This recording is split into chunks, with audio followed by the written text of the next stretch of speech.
թերևս ամենաբարդ դրվագը դա ավտովթարի դրվագն էր։ Այս ամբողջ ընթացքում ես հաճախ եմ լսել հետևյալ հարցը, թե արդյոք դժվար չէր հանդես գալ միևնույն ժամանակ թե որպես ռեժիսոր, թե որպես դերասան, քանի որ մենք ամբողջ ֆիլմի աշխատանքները մանրակրկիտ արել էինք եւ միայն կադրաբաժանումներով էինք աշխատում, բայց միևնույն է ամենաբարդ տեսարանը շարունակում էր մնալ ավտովթարինը։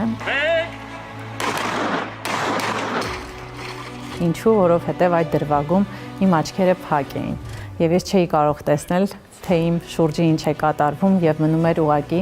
այսպես ասած, կռահել, իսկ փակ աչքերով կռահել կադրը, տեսախցիկի աշխատանքը, երևի այս դրվագն էլ խոսում է իմ թիմի գերպրոֆեսիոնալիզմի մասին, որ նույնիսկ այդ իրավիճակում մենք կարողացանք փայլուն արդյունք ստանալ ըստիս,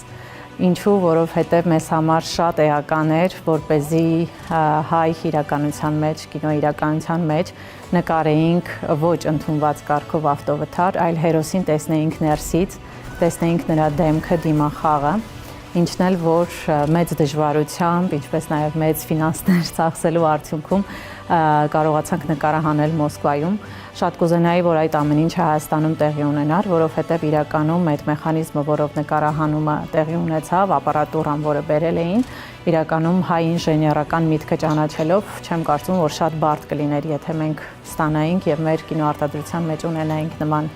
տեխնիկական հնարավորություն, բայց ամեն դեպքում նկարահանեցինք այնտեղ եւ այդ ժամանակ ես հիշում եմ, որ ինձ մոտ արդեն իմ ողնաշարի ճողվածքները հասել էին իրենց վերջին մակարդակին ու ես շատ դժվարությամբ էի քայլում եւ դրվագում ինձ պետք է կապեին մեքենային եւ մեքենան պտտեին եւ հենց առաջի դուբլի ժամանակ ես շատ տրամադրված էի, քանի որ արդեն ֆիլմի նկարահանումները ավարտվել էին եւ մնում էր այդ մի դրվագը այն մտքով, որ եթե հանկարծ ինձ ինչ-որ մի բան պատահի, ֆիլմը արդեն պատրաստ է եւ մոնտաժն էլ զուգահեռ էինք արել, արդեն 1.5 ամիս անցել էր նկարահանումներից եւ սիրտս հանգիստ էր, որ եթե ինչ-որ մի բան պատահի, ամեն դեպքում իմ ուզած ֆիլմը կլինի եւ հիշում եմ, որ երբ պտտեցին մեքենան, ղեկը տեղից դուրս եկավ եւ ճխլեց հենց այն ոտքը, որը հենց վնասված ոտքն էր։ Բոլորը մտածում էին, ես վախեցել եմ պտտելուց, դրա համար եմ այդպես գոռում, բայց իրականում ղեկը այնքան էր սեղմել, որ նույնիսկ այդ նստատեղի կաշին պատրվել էր ու վնասվել էր։ Այնտեղ մի հետաքրքիր պահ կա, ես հա մտածում էի, ինքս շատ եմ մարտերով հագեցած ֆիլմեր նայել, տարբեր ժանրերի, մանկուց սկսած եւ մտածում էի յուրաքանչյուր նման դրվագում կամ ավտովթարի դրվագում միշտ հերոսի, այսպես ասած, բերանից կամ ինչ որ միտեղից արյուն է հոսում, ինչ որ օրիգինալ բան էի ուզում մտածել եւ դերասանական առումով այս պահը ինձ համար հիմա որ արդեն նայում եմ ֆիլմը բավականին հետաքրքիր ու այսպես ասած հավաստի է թվում, երբ այսպես ասած դերակատարի այս բարակայում իմ բերանից այդ սպիտակ հեղուկը այդի վրայով ծորում է, դա այսպես ասեմ մտածված չէր եւ հենց այդ վարքյաններին, երբ ես աչքերս փակ մտածում էի ինչպես անեմ, որ ամեն բան ճիշտ լինի, չնայած մենք շատ լավ պատրաստվել էինք, իմ փոխարեն մարդ էինք պարկացրել եւ ես մոտավորապես գիտեի ինչպես է տեղի ունենալու, բայց դե ամեն դեպքում սարսափելի է, երբ մարդու աչքերը փակ են եւ փաստորեն այդ դրվագը այդ պահին ձևավորվեց եւ ինձ համար որպես դերասանի շատ հետաքրքիր ու հավաստի պահ է ընդհանուր, եթե իմ դերասանական խաղը իմ կողմից ենթադրենք քննարկման արժանանա։ Սա էր ֆիլմի ամենահետաքրքիր, ամենավտանգավոր եւ ամենամարտահրավերներով լի դրվագը։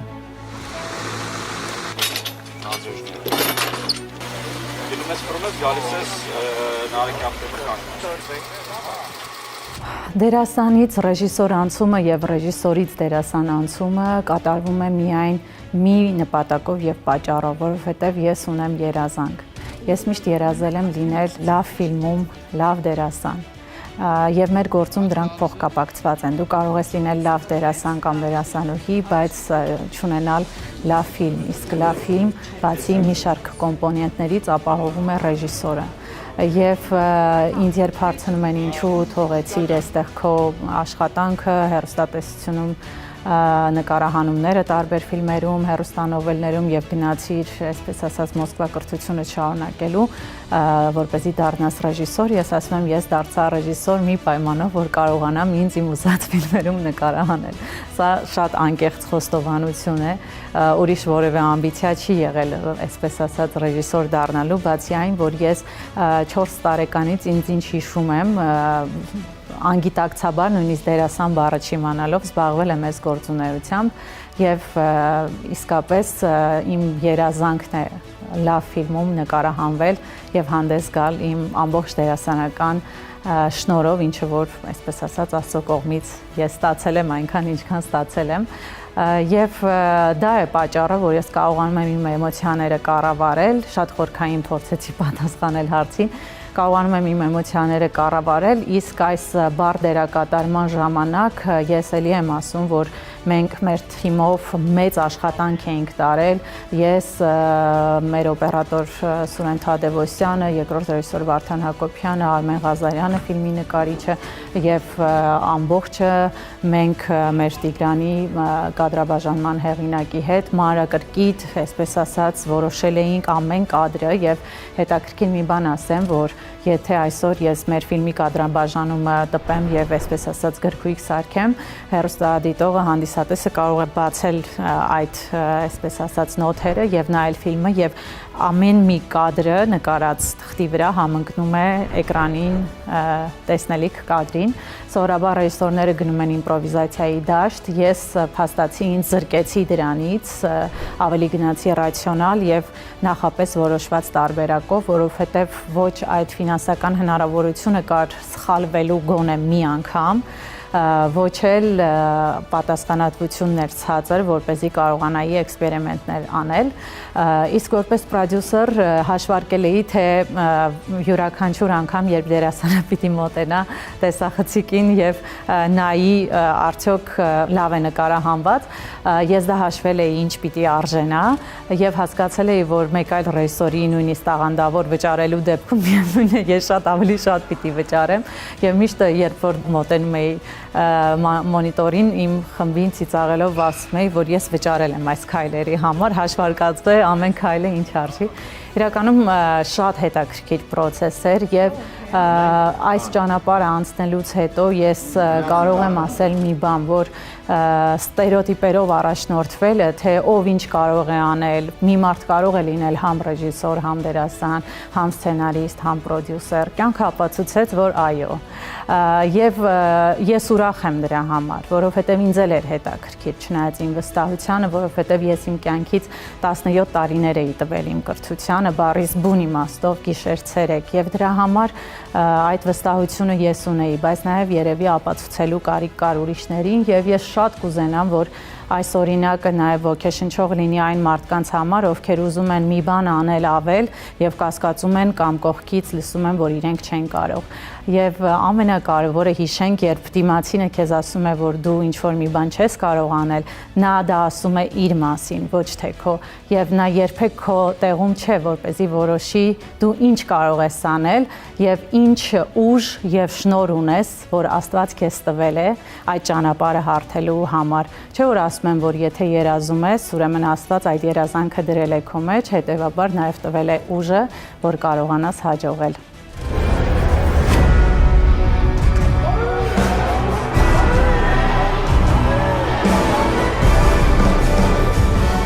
Ոյ, ֆիլմի ամենաթանկ տեսարանը բնականաբար դա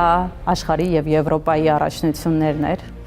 որը փայլուն կերպով մեր թիմը Արմեն Ղազարյանի բեմադրող նկարչի շնորհիվ ստացավ։ Ասեմ, որ մեր թիմում յուրաքանչյուր մարդ, յուրաքանչյուր կադրի համար շատ մեծ աշխատանք է տարել, նույնիսկ այն մարդիկ, որոնք նախատեսված չէին նման աշխատանք կատարելու համար, նրանք ամբողջ հոգով նվիրված էին այդ աշխատանքներին եւ եւս մեկ առիթ է իմ թիմին մեծագույն շնորհակալություն հայտնելու։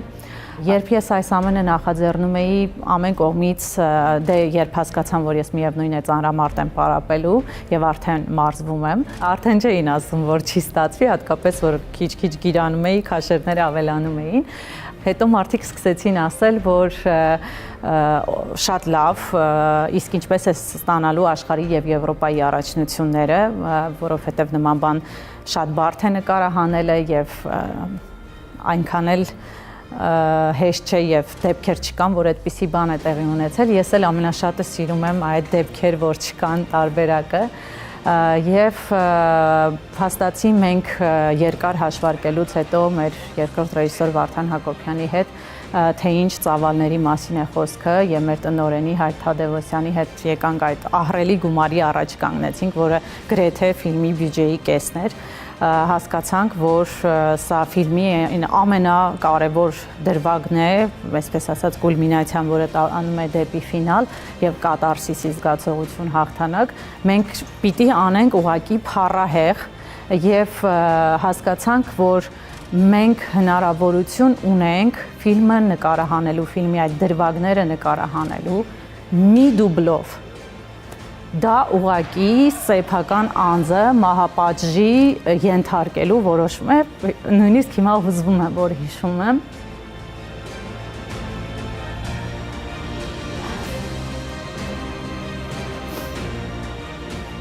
Հիմա կասեք ինչ կա հուզվելու։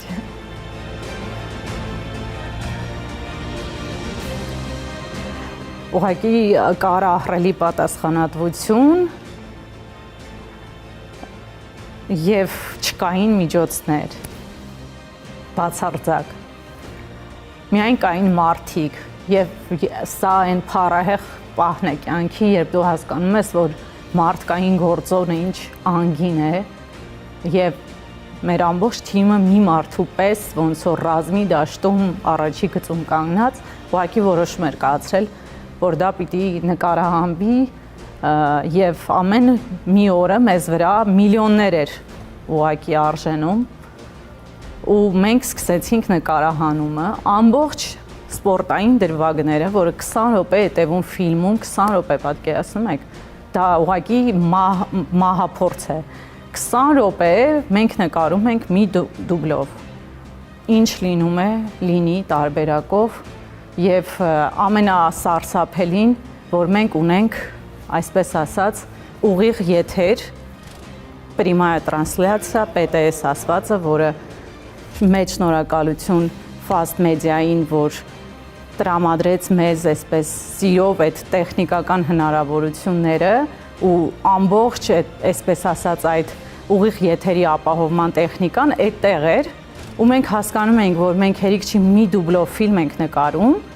բացի դա էլ էկրանին աշխատում է ուղիղ եթերը։ Այսինքն մենք գնացել ենք մի ճանապարհով, որ ֆիլմում ստանանք իրականություն։ Երբ ես ֆիլմը սկսում եմ, ինձ ասում էին ծանամարտը բավականին пассив սպորտաձև է եւ դա է պատճառը, որ աշխարհում նման սպորտաձևի մասին ֆիլմեր չեն նկարում, որովհետեւ ամեն ինչ դանդաղ է տեղի ունենում եւ դիմացել չկա հակառակորդ դու ես եւ երկաթը։ Եվ ես հասկացա, որ այստեղ արդեն արվեստի հերթն է, արվեստի գեղեցկությունն է հակառակը անելու։ Եվ փաստացի նաև հանդիսատեսը, ովքեր դիտել են ֆիլմը, կփաստեն, որ այդպիսի դինամիկա, այդպիսի пассив վիճակում ստանալ այդպիսի էմոցիոնալ դինամիկա իրականում շատ կարևոր ու ելի եմ ասում մեր թիմի մեծ աշխատանքի արդյունքներ եւ մենք սկսեցինք մի դուբլով նկարել, նույնիսկ ես որպես այսպես ասած գլխավոր դերակատար շանս չունեմ երկրորդ դուբլի ու ասում եմ Աստված իմ, ինչ ուզում է թող լինի, եթե պիտի վատ լինի, թող վատ լինի։ Հիմա ներողություն կխնդրենք, ոչ մենք առաջինն ենք, ոչ էլ վերջինն ենք հատկապես Հայաստանում, որ ինչ որ մեզ մոտ չի ստացվելու։ Եվ սկսեցինք նկարել 3 օր տևեց։ 3 օր մեր թիմը ուղակի չէր ապրում։ Ուղակի ծպտուն չկար, բոլորը մրջյունի պես կատարում էր այդ աշխատանքը, որ մենք կարողանայինք այդ փոքր գումարով իրականացնել այն մեծ ու կարևոր աշխատանքը, որը կատարեց մեդալի հակառակ կողմում կանգնած մեր ստեղծագործական թիմը, որին ես շատ շնորհակալ եմ։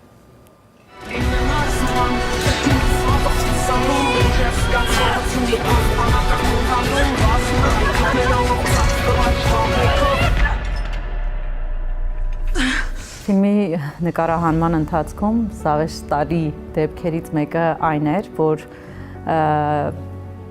այնպես էր նախատեսված սցենարում, որ ես պետք է ընկնեի եւ վնասեի իմ ոտքը, այդ հայտնի դրվագը, որ տարածվեց նաեւ համացանցում, թե ինչպես ենք նկարահանել, եւ ամեն բան պլանավորած էր, որ ես պետք է գամ, ծանրաձողը վերցնեմ եւ այսպես ասած դերասանական խաղով վրիպեմ եւ ընկնեմ, բնականաբար հնարավորինս մոտ այդ իրավիճակին եւ հավաստի, որից հետո ես այդ ամենը անում եմ, ընկնում եմ եւ բնականաբար ծունկս բռնում եմ, սկսում եմ լաց լինել, բավականին իրական վիճակ է ստեղծվում,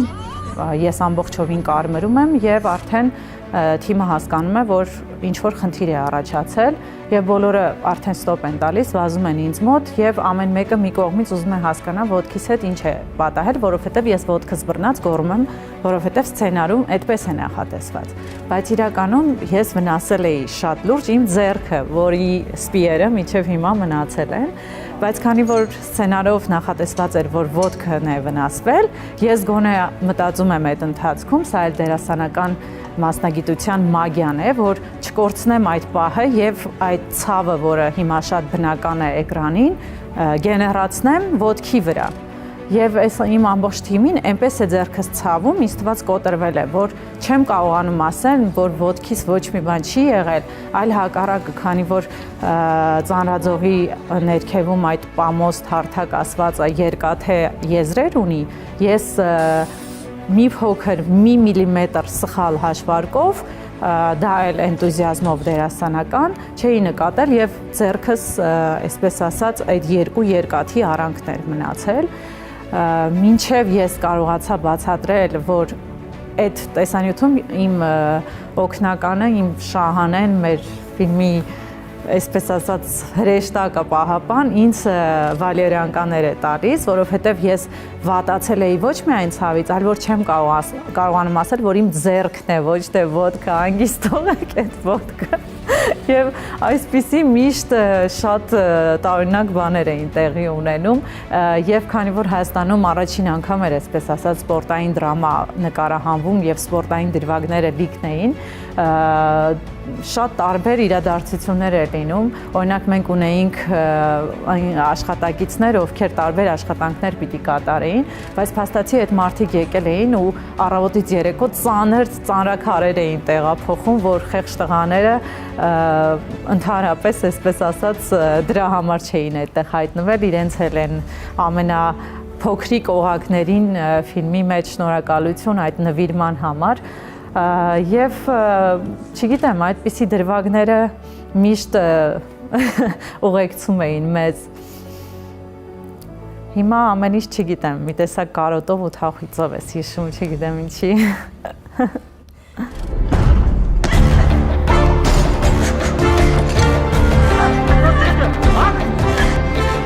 Հետաքրքիր փաստեր իմ մասին,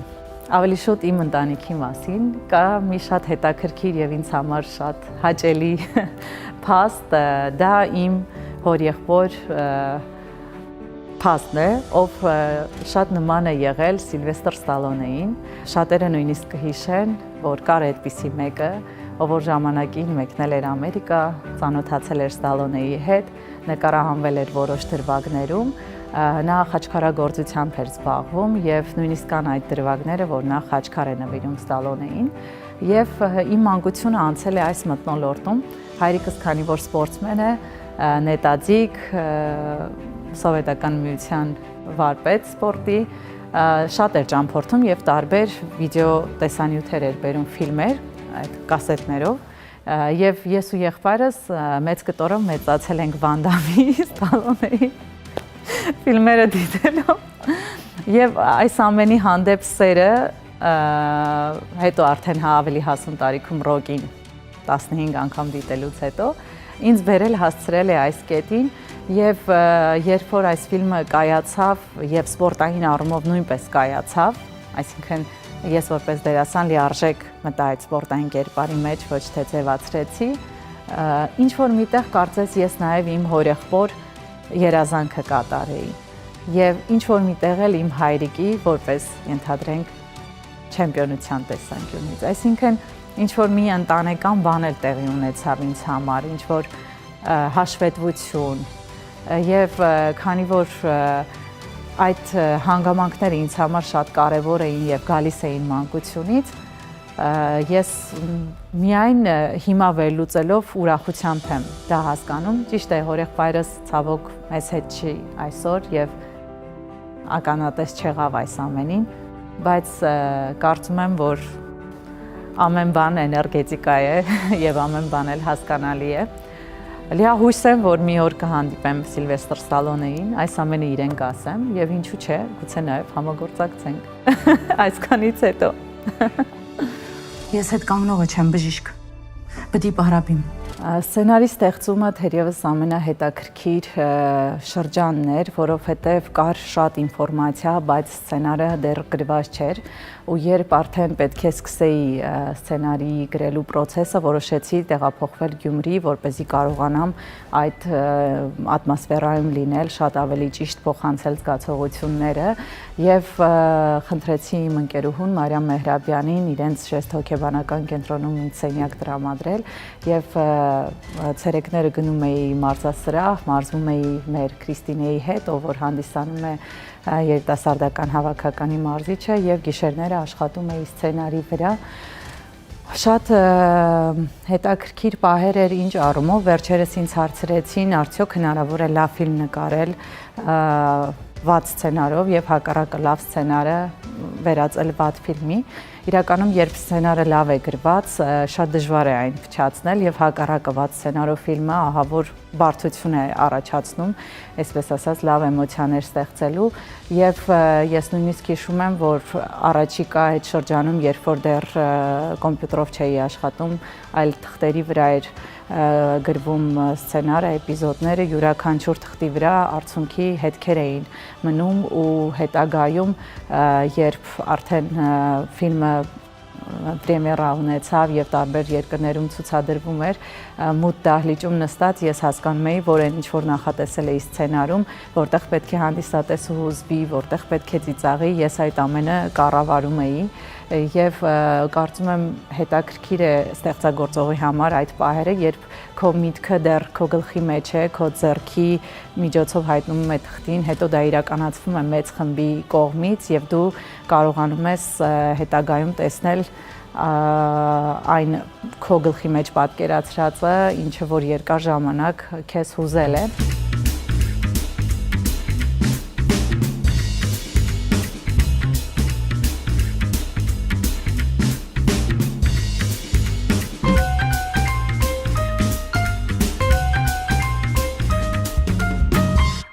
Ֆիլմի պրեմիերան տեղի ունեցավ սեպտեմբերի 12-ին 2024 թվականի Կարեն Դեմիրճյանի անվան մարզահամերգային համալիրում։ Ինձ համար շատ հուզիչ օր էր, շատ հուզիչ եւ կարծում եի ավելի հուզիչ օր չի լինելու ֆիլմի շրջանակներում, բայց երբ սկսեցին մեր եվրոպական ցուցադրությունները, ամերիկյան ցուցադրությունները, երբ առնչվեցի Սփյուռքում ապրող հայերի հետ, դա իսկապես սիրավեպ էր ուղղակի։ Ես հարյուրավոր մարդկանց եմ հանդիպել, ովքեր ֆիլմից հետո թաց աչքերով մոտենում էին ինձ, ու ես հասկանում էի, որ մենք անցել ենք լավ ֆիլմ, վատ ֆիլմ հասկացողությունների մակարդակը։ Ես մարդկանց մեջ տեսնում էի կարոտ, անսահման կարոտ հայրենիքի, հայի լավ տեսակի նկատմամբ։ Ֆիլմը վերջանում է հաղթանակով, եռագույնը ծածանելով, բայց մարդիկ այնպես էին հուզվում, կարծես ինչ-որ մի կորուստ է տեղի ունեցել։ Դա խոսում էր միայն մի բանի մասին եւ նաեւ փաստում էր այն պահը, որ հայերը իսկապես կարողանում են միախմբվել եւ նույն բանի մասին մտածել, երբ հաղթանակի մասին ֆիլմը դիտելուց սկսում էին արտասվել։ Դա ինչ է նշանակում, որ մենք բոլորս հաղթանակների կարիք ունենք, փոքր, մեծ, սպորտային թե գիտության ոլորտում։ Էլ չասեմ, որ այսօր մեր ինքնությունը պահպանելու հարցում հաղթանակելու խնդիր ունենք։ Իսկ արվեստը դա լավագույն միջոցն է աշխարհում քո դեմքը պահպանելու, քո ինքնությունը պահպանելու եւ ներկայանալի լինելու համար։ Բարև հայ ազգիս, այ հմի, ես իմ հաղթանակս կնվիրեմ Արցախում կռվող մեր տղեկին։ Մենք ձեզնով ենք ուժեղ, մենք ձեզի հետ ենք։ Սփյուռքի ցուցադրությունները հուզիչ էին։ Հուզիչ բառը նույնիսկ չի կարող նկարագրել այն զգացմունքները, որ կային։ Ես հիշում եմ, որ Ամերիկայի ցուցադրության ժամանակ, երբ հնչեց հայոց հիմնը, օրհներգը, 500 մարդ ոտքի կանգնեց, տղամարդ թեկին։ Եվ այդ պահերին հպարտություն էր ոչ թե որ դու նման ֆիլմ ես ստեղծել, այլ որ քո մարդիկ, քո ազգի ներկայացուցիչները, հայերը, բոլորը միաբերան նույն էմոցիաներն են ապրում եւ այս պահին բոլորի ցանկությունը մեկն է՝ տեսնել հաղթանակած հայրենիք։ Ֆիլմի ցուցադրությունների ընթացքում շատ հետաքրքիր պահեր եղան, երբ ես տարբեր վնասվածքներ ունեի եւ մինչեւ հիմա պայքարում եմ որոշների համար եւ չգիտեմ կյանքի ընթացքում դեռ ինչեր կպարզվեն այս ծանրաբեռնվածությունների,